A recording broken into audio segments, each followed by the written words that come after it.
It's your boy, and I'm back with a surprise video. You probably didn't think I was going to upload today, but I did. If you saw to the Patreon, you know that we just watched, but yeah, NXT Deadline.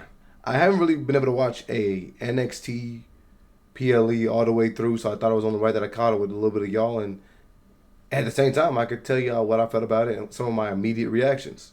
I'm not too privy to many of the characters, but they did a pretty good job explaining what was going on.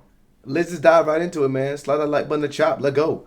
The first match of the night was Ricky Saints versus FEMI. And if you do not recall, on SmackDown they told us that the winner of this match was going to challenge Cody Rhodes at Saturday Night's main event. I don't think it's a title match or anything. I think it's just a match, just to get an NXT guy on the PLE. My original prediction was that Ricky Saints was going to win this because I just couldn't see a reason for FEMI to go to fight against Cody Rhodes and then just go back to NXT. But that looked like that's what's going to happen. I was going to try not to spoil the surprise of who was going to win this match. Golly, I can't speak. But that's what happened. I really did enjoy this match. I mean, the crowd was really behind Ricky Saints early, and he shocked the world beating FEMI the first time around for the title. And I'm saying this might actually be fight number 3. But a theme that I'm going to mention in the majority of this video is I really enjoyed the pacing of these matches. These guys did a really good job kind of accentuating and putting an emphasis on the storyline in the ring. Obviously, FEMI is physically imposing and much larger of a man than Ricky Saints. And the commentators did a good job talking about that. Ricky Saints did a good job in trying to attack the limbs and the foundation of FEMI in order to eventually topple him. FEMI was like literally a beast in this match, though. He was just tossing Ricky around. There was a couple dope moves that Ricky Saints did, including like I think it's his finisher, but like a tilt-a-whirl DDT or whatever you call that thing onto the steel steps. They really gave the illusion that they were like fighting for their last breath, if you had to ask me. I thought it was done well. There was a moment where he was able to hit his finisher on Oba after hitting the steel steps, and we thought that was going to be it for the match. But then Oba countered and hit his fall from grace, and we thought that was going to be it, but it was not. So these guys kind of went back and forth, and eventually it was FEMI with the fall from grace to regain the title. I was a little disappointed because I hope they don't do another like year-long reign with Oba. Please just put him on the main roster. But then at the same breath, I'm nervous about what's going to happen with him on the main roster because he's so distinguishable. It's so easy to identify him and his gimmick. And we've seen things go completely left for guys, especially if you got a little color on you. You could be somebody who is extremely well decorated, like a Ciampa or an Alba Fire, and then go to the big leagues and do nothing. And then we've seen people like Carmelo Hayes go to the big leagues and do nothing. People like Julia. So it's tough to tell what they're going to do with the main storyline, but here's my prediction. I think that he fights against Cody, right, at Saturday Night's main event. And the way that they spice this up, Cody's beefing with Drew. Nobody really cares to watch them fight again. I would hate for FEMI to go fight against Cody Rhodes and then just lose while he's your new NXT champion and somebody that many of us want to see dominate at that level. I think what happens is Drew intervenes in the match. That's Triple H writing anyways. Drew intervenes in the match, and eventually we can get FEMI slowly creeping his way into the main roster because he now has a grudge against Drew McIntyre. I'd love to see these two fighting. And maybe potentially FEMI loses his championship in like a 3-way match or something like that. We later in the show saw Tony D'Angelo return and attack Joanne Evans. Joanne Evans is supposed to be fighting against FEMI next. So like there could be some beats here, right? Where we could have a bunch of things going on and a bunch of guys heated with one another. So eventually you can have Joanne Evans go down that path with Tony, and then you have FEMI dealing with Drew. And that would be a great introduction to the main roster. On his route to Drew, take a couple people out, and you can start to build behind somebody like an FEMI. But yeah, all in all, this was a really good match, and I think what it really did was demoralize Ricky Saints because he really tried his darndest, and he threw everything but the kitchen sink at Oba. But yet, that dude was just unfazed. The ruler is back. Match number 2 was the Women's Iron Survivor match. Now, supposedly, John Cena was the one who handpicked most of the competitors in these matches. Now, from what I could tell, there's underlying beef between some of the competitors. A lot of the people do not like Kehlani Jordan, who at one point was like America's sweetheart, right? But yeah, this match was exciting, and I'm glad that they really early got into the madness. I think a match like this, you can kind of get distracted and you don't really pay attention. But I like that it's a time limit, and I think that there's some really good elements of other matches that they mix in. But this match gave kind of what I've been saying. The women on NXT are amazing. I don't understand how the women's division on the main roster is so lackluster, and there's literally nothing out there. I mean, we have Jade Cargill, our new women's champion, fighting against Mia Yim next week. We have Stephanie Fakir fighting against a 40-year-old, nearly 50-year-old Nikki Bella. Like, there's nothing going on the main roster. I don't understand why we don't have majority of these women trying to take an opportunity to fight on the main stage. Supposedly we get Sol Ruka versus Bayley at Saturday Night's main event, which is random, but could be cool. Now, while there were plenty of theatrics going on in the match, I mean, dude, these women were hooping. Kehlani and Jordan Grace did like a Spanish fly to the outside of the ring. Sol Ruka showed up and was immediately attacked by Kehlani. And they did a whole big thing where she was getting carted out by the event security and staff because supposedly coming into this match, she already had a lingering knee issue. And Kehlani was one to jump on top of that. She slammed her into the hardest part of the ring and then the steel steps while she was supposed to be headed to the cage. But yeah, all the women in this match were hooping, bro. Sol eventually ran back to the ring, or limped, and hit a crazy double soul snatcher and was able to grab herself 2 quick pins. She was fighting the match on literally one leg. Like, while she was doing flips and everything like that, she was landing on one foot, like doing a pistol squat thing. And I think I've seen an Instagram video of her like doing crazy pistol squats. But dude, she was like literally doing flips and landing on one leg. It was pretty cool.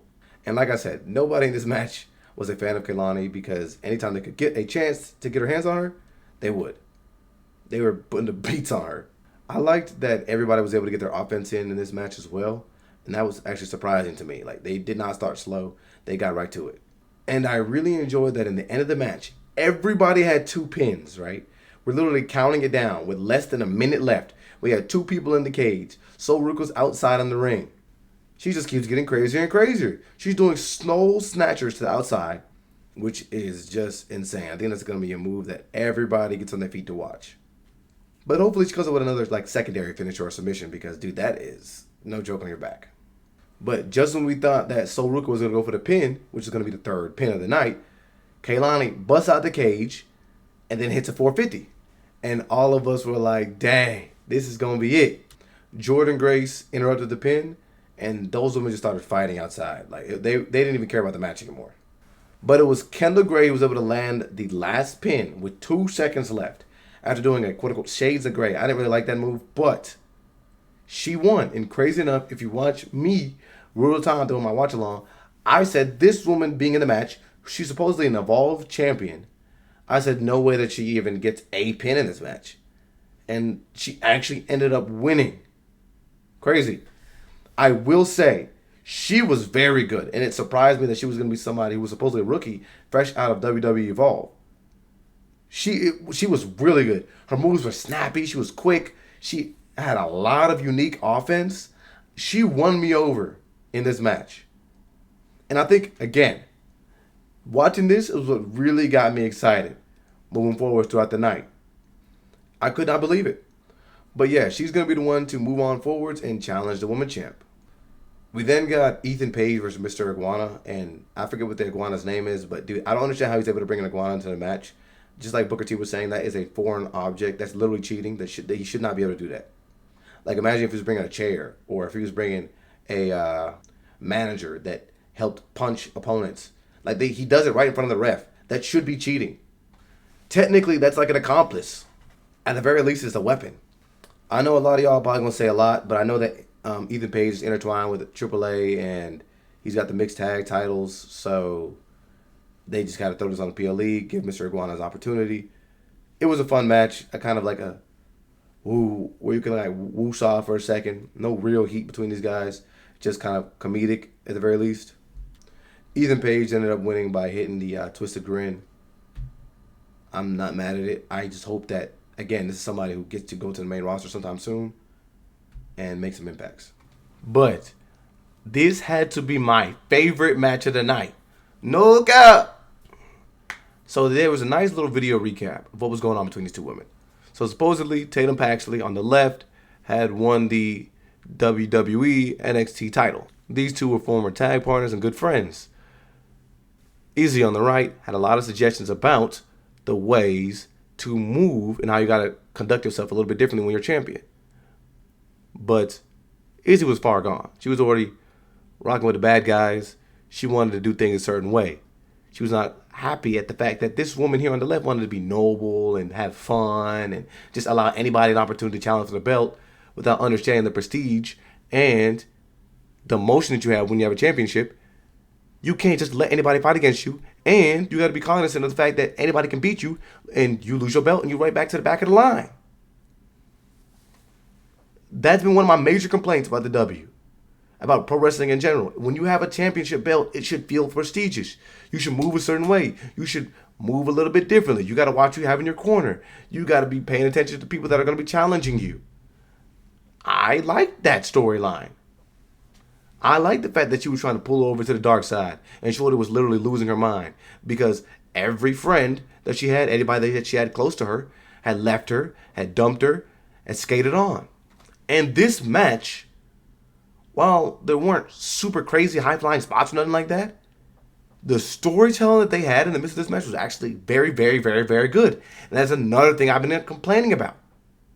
Is that a lot of people have blood feuds or big matches and that are predicated on a specific moment or a feeling or an emotion or whatever, and then they just get in the match and just fight a regular match. It doesn't make any sense.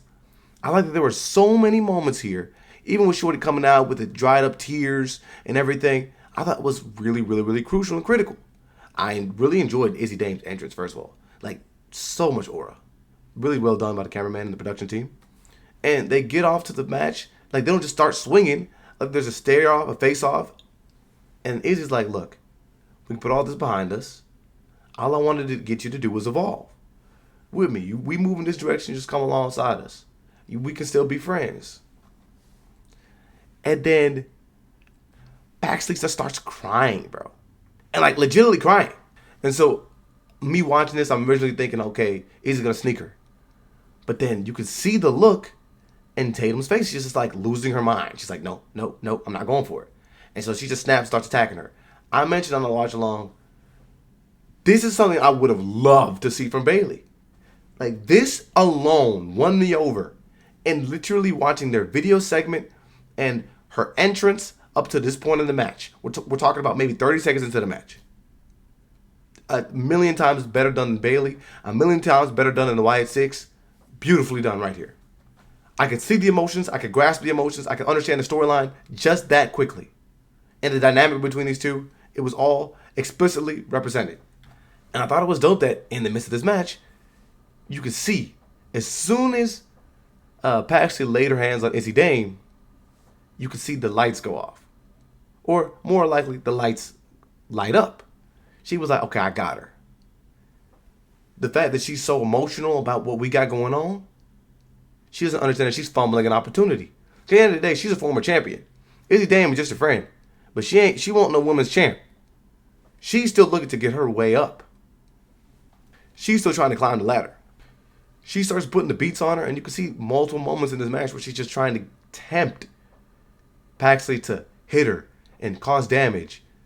And there's a point in the match, too, where Paxley starts to gain momentum, and the crowd is like just completely cheering for her the entire time.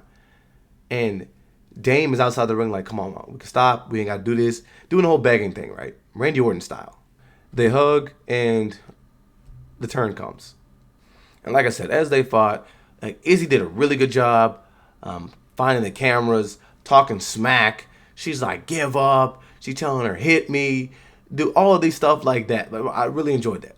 And then we see in the end of the match, Tatum actually snaps. She's like, all right, I'm about to destroy you. So she starts whooping on her. Eventually takes her to the announcer's table, uncovers all the stuff that's on the announcer's table, and then hits her with a crazy freaking move. And while it could be a little silly as she rolled Dame into the ring, these guys with the mohawks, dude, this so funny enough, bro. I literally had a mohawk in like 6th grade, bro, and my mohawk looked just like this. So this brought back PTSD. But they came and they brought dolls that I guess were supposed to represent Izzy Dame and Tatum Paxley, and they're like, "Come on, you guys can be friends again. Look at the dolls," which I'm assuming is some direct connection to Shorty, because there's moments in the video montage where she's destroying a dollhouse. But I liked that there was a little bit of symbolism here. That when Shorty's like thinking, like, okay, the dolls, this is our friend. Well, this is my friend. What should I do? It's kind of like where she's had the way out, moving up to this moment where she's like, look, every friend that's turned on me, I've been the person that does everything right, and I should be the one that's cautious. But you know when you're in like a relationship or whatever, and you're like, dang, maybe you're not feeling that person, and you got to find a way out, but they like haven't done anything bad to you. This is kind of what it is. Where now she's questioning herself and like, well, I don't want to be the one to break up the relationship here. I don't want to be the bad one. So she's like questioning herself in this moment. Eventually, Mr. Mohawk Man number 1 rips the head off of the doll that represents Tatum. And again, I think this is kind of symbolistic because you can kind of see her directly respond, and that's pretty much where she just snaps. Again, she attacks the dude, throws the other doll, goes back into the ring with the doll, looks like herself, but she's caught by Izzy Dame with a big power bomb and eats a 1, 2, 3. Again, the pacing, the story, all the elements that showed up in that match I thought were amazing, especially somebody who doesn't really understand what's going on. I was really able to pick up and feel a lot of the beats. The main event was the men's Survivor Challenge match. It was actually underwhelming, if you had to ask me. I mean, after watching the women hoop all night, I was excited for what they were going to get here. Dude, it wasn't until like 15 minutes of the match where we started to get something going on. Other than that, just a bunch of like funny moments between Javon Evans and Slater, where those two started the match, and we thought we were going to get a bunch of high-flying stuff, but I guess these guys know each other too well because they just kept countering one another, and there's a couple moments where they just point at each other like Spider-Man meme kind of stuff. And it wasn't nothing too crazy. And then my boy here, Slater, or no, what is his name? Lennox of the Dark State. I didn't really understand like his whole shtick going into this match. I wasn't really a fan of him in the ring as well. Of course, Joe Hendry was the last entrant, and he wowed us with his dad moves. Like I said, towards the end of the match, things got kind of interesting as Slater was able to hit this super dope, he does it super pretty, Swanton 450. But yeah, the ending of the match is just a bunch of guys scrambling around for an opportunity to get the last pin because it's all tied up 1-1 and 1-1 and 1. So it is Javon Evans who gets the final pin. I mean, it's kind of like reminiscent to, I think it was last year, where he was one of the last contestants in there and he got the pin, but it was after the bell went off. This one he got it with like a second to spare. So he wins. He's going to be challenging Oba. Oba showed up and he's staring him down. And then I missed this live. Like I said, Tony D'Angelo returns.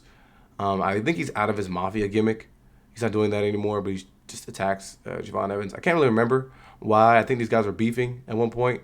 Like I said, I'm not avid or super into NXT, but this PLE did make me kind of want to catch up on the lore. But I thought it was funny that while all this was going on, you got the dudes in the background just watching all the contestants of the match, and nobody decided to let Javon know what's going on. So yeah, like I said, I think that's going to be a match that goes down the line. But like I said, all in all, if you had to ask me, yay, nay, and okay, this match, I thought this is a yay. I actually enjoyed this PLE. This might be my favorite PLE of the year from WWE. No Cappington. And I mean, it might not have like intended to be that way. That might not have been their intention to make it the best PLE. But I think that, again, while we saw some dope in-ring stuff from the women, the story seeds that were planted and the way that they were able to wrestle beat by beat and really exemplify those stories, I thought was amazing. They did a really good job. And, of course, they were hooping in the ring. The women in the Iron Survivor match were amazing. Like I said, I really enjoyed that Tatum, Paxley, and Izzy Dame match. You got a couple cool moments in the men's match, but they did their thing this PLE. I mean, if you really had to ask me. I enjoyed it, and I'd probably rewatch a bunch of stuff in this. And I think that if you're an NXT watcher, probably what happened here, you have a bunch of storylines to branch off with. But y'all let me know what y'all think about it, man. I'm fresh off the high. I literally just watched it, so these are my immediate thoughts. What y'all think? Stay tuned to the next one.